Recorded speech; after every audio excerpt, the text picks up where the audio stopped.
ಕೆಲಸವಿಲ್ಲದೆ ಎಲ್ಲಿಗೂ ಕಾಲಿಡೋಣಲ್ಲ. ಈ ಕಾಳಿಂಗ ತೆಗೆದುಕೊಳ್ಳಿ ಈ ನೋಟಿಸ್ ಅನ್ನು. ಇದಕ್ಕೆ ನಿಮ್ಮ ಒಪ್ಪಿಗೆಯನ್ನು ತಿಳಿಸಿ. ಮೈಲಾರಿ, ಇದರಲ್ಲಿ ಏನಿದೆ ಸ್ವಲ್ಪ ಓದಿಳಪ್ಪ.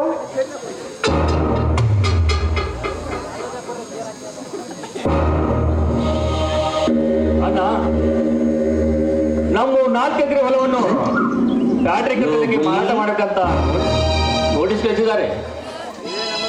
ಇಲ್ಲ ಇಲ್ಲ ಇಲ್ಲ, ಅದೇನಿಗೂ ಸಾಧ್ಯವಿಲ್ಲ. ನಮ್ಮ ವಂಶ ಪರಂಪರೆಯಿಂದ ಉಳಿಸ್ಕೊಂಡು ಬಂದ ನಮ್ಮ ಆಸ್ತಿಯನ್ನು ಮಾಡಲಿಕ್ಕೆ ನಾವೇನು ಗತಿಗಿರಲ್ಲ. ಬಂದ ದಾರಿಗೆ ಸ್ವಂತವಿಲ್ಲಂದ್ರೆ ಸುಮ್ಮನೆ ಹೊರಟು ಹೋಗುವುದಿಲ್ಲ. ರಾಜಪ್ಪ, ನೀನು ಹೆಸರಿಗೆ ತಕ್ಕ ಹಾಗೆ ಬಾಳಬೇಕಾದರೆ ಸುಮ್ಮನೆ ನಮ್ಮ ದನಿಯವರ ಮಾತಿಗೆ ಒಪ್ಪಿಕೊಂಡರೆ ನೀನು ರಾಜನಾಗಿ ಬಾಳುತ್ತೀಯ. ಇಲ್ಲವಾದರೆ ಕೊರಗಿ ಸಾಯುತ್ತೀಯ. ಏನಂತೀಯ? ಲೇಖಲಿಂಗ, ಮತ್ತೊಬ್ಬರ ಮನೆ ಎಂತೆಂತೆಂದು ಬದುಕುವ ನನ್ನ ಮಗನೇ.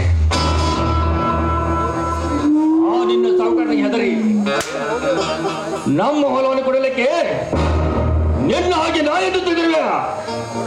ನಾಯಿ ಬಯಲಾರಿ, ಈ ನಿಯತ್ತಿನ ನಾಯಿ ಸಾಕಿದ ದನಿಯವರ ಮಾತನ್ನು ನೆರವೇರಿಸಲೆಂದು ಇಲ್ಲಿಗೆ ಬಂದಿದ್ದನ್ನು ಹೊರತು ಹಾಗೆ ಬಳಿ ಹೋಗೋದಕ್ಕಲ್ಲ. ಲೇಖಲಿಂಗ, ನಾಯಿ ಅಷ್ಟೇ ನಿಯತ್ತಿದ್ರು ಅದು ಇರುವುದು ಮನೆಗಾಚೆನೆ. ಸುಮ್ಮನೆ ಇಲ್ಲಿಂದ ಹೊರಟು ಹೋಗುತ್ತೀಯೋ ಅಥವಾ ಪೊಲೀಸ್ಗೆ ಕಂಪ್ಲೇಂಟ್ ಕೊಟ್ಟು ಒಳಗೆ ಹಾಕಿಸುವ? Police complaint?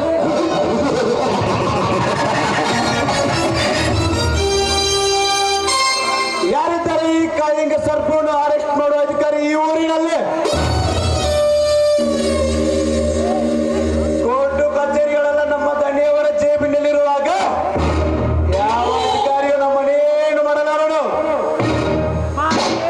ಅಧಿಕಾರವಿಲ್ಲವೆಂದ ಮಾತ್ರಕ್ಕೆ ಸರ್ಕಾರವೇನು ನಿಮ್ಮಪ್ಪಂದನ್ನು ತಿಳ್ಕೊಳ್ಳಲೇ ಮುಟ್ಟಲ್ಲ. ಯಾವುದೇ ಕಾರಣಕ್ಕೂ ನಾವು ನಮ್ಮ ಹೊಲವನ್ನು ಬಿಟ್ಟು ಕೊಡುವುದಿಲ್ಲ.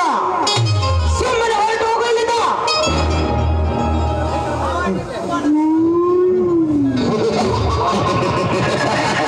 ಸರ್ಕಾರವೆಂದರೆ ನಮ್ಮ ದಣೆ. ನಮ್ಮ ದಣೆ ಎಂದರೆ ಸರ್ಕಾರ. ಇದನ್ನರಿತು ಸುಮ್ಮನೆ ಹೊಲಪಟ್ಟರೆ ಸರಿ, ಇಲ್ಲದಿದ್ದರೆ ಮುಂದೆ ನಡೆಯುವುದೇ ಬೇರೆ.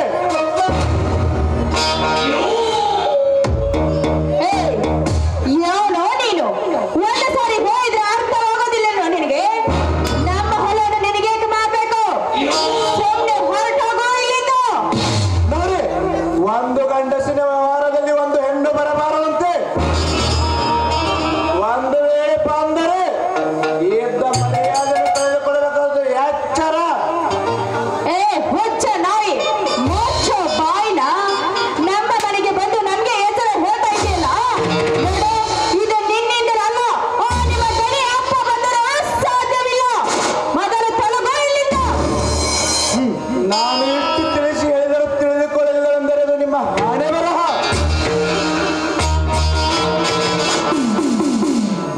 ಎಡೆಯೆತ್ತಿದ ಗಡಸರ್ಪವನ್ನು ಎದುರಾಕಿಕೊಂಡು ಬದುಕಬಹುದು. ಆದರೆ ಒಬ್ಬ MLA ಅನ್ನು ಎದುರಾಕಿಕೊಂಡು ಅದು ಹೆಂಗೆ ಬದುಕ್ತೀರಿ? ಬದುಕಿ ತೋರಿಸಿ ನೋಡೋಣ.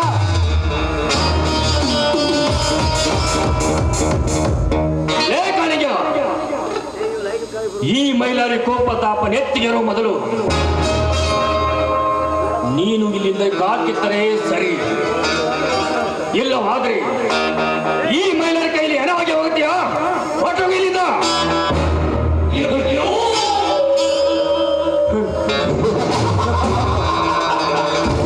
ದೀಪ ಆರುವಾಗ ಮನಸ್ಸಿನ ತಾಪ ಹೆಚ್ಚಾದಂತೆ ಆ ತರಗೆಟ್ಟ ಮಾತನಾಡುವ ನಿನಗೆ ಮುಂದೆ ಅಪಾಯ ಕಟ್ಟಿಟ್ಟ ಬುತ್ತಿ ತಿಳಿದುಕೋ ಬರುತ್ತೇನೆ.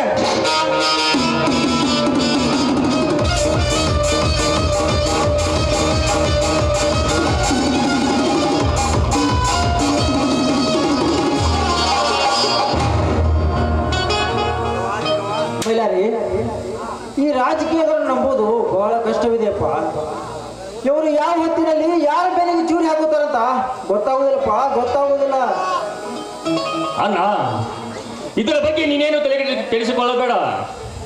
ಅವರು ನಮ್ಮ ಏನು ಮಾಡಕ್ಕಾಗಲ್ಲ. ಮೈದನ ಹಾಗಂತ ಹೊತ್ತಿಗೆ ಕೈ ಹಾಕಕ್ಕೆ ಆಗುತ್ತೇನೋ? ಈ ರಾಜಕೀಯರು ರಾಕ್ಷಸರಿದ್ದಂತೆ ಹಿಂದಿಗೆ ಯಾವಾಗ ಬೆನ್ನಿಗೆ ಚಾಕು ಚುಸ್ತಾರೋ ಗೊತ್ತಾಗೋದಿಲ್ಲ. ನೋಡಪ್ಪ, ಈ ವಿಷಯದಲ್ಲಿ ನೀನು ಹುಷಾರಾಗಿರು ಮೈದನ. ಬನ್ನಿ, ಎಳೆ ಬಾಳಾಗಿದೆ, ಎಲ್ಲರೂ ಸೇರಿ ಊಟ ಮಾಡೋಣ. ಆಯ್ತು, ನಡೆಯಿರಿ, ಎಲ್ಲರೂ ಊಟ ಮಾಡೋಣ.